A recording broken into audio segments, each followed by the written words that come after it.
Hello everyone, নিশ্চয়ই তোমরা সবাই থাম্বনেল দেখে বুঝে গেছো যে আজকে গুড নিউজটা কী। ঠিক মানে আমি তো ভীষণ ভীষণ এক্সাইটেড বলতে গেলে, কেননা আমার মানে পিউ দিদি মানে আমার মাসির মেয়ে, তার এখন তার ছেলে হয়েছে, মানে আমার দিদির ছেলে হয়েছে, আর আমি মাসি হয়ে গেছি।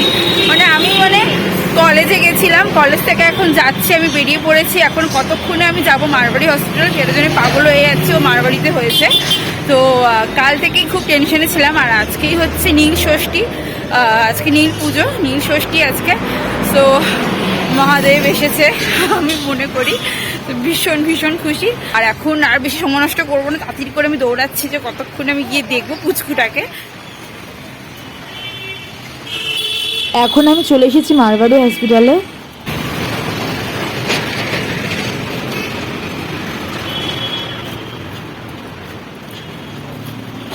অন্তদন্ত করে এসেছি, এখন লিফটে উঠেছি, এখন যাচ্ছি, কতক্ষণে দেখবো, আমি পাগল হয়ে যাচ্ছে একদম।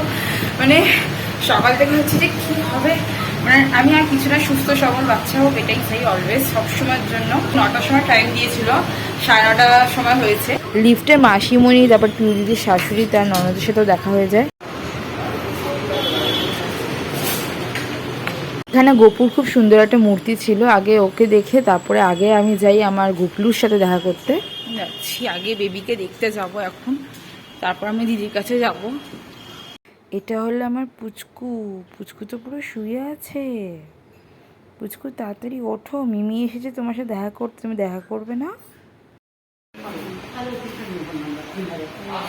এখানে তো এটাই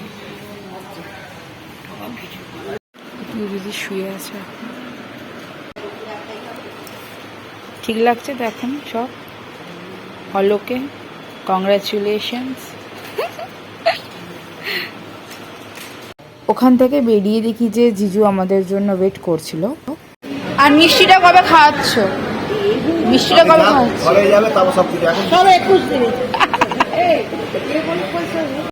তো পিউ দিদির সাথেও দেখা করলাম। এখন মা বাচ্চা দুজনেই খুব ভালো আছে।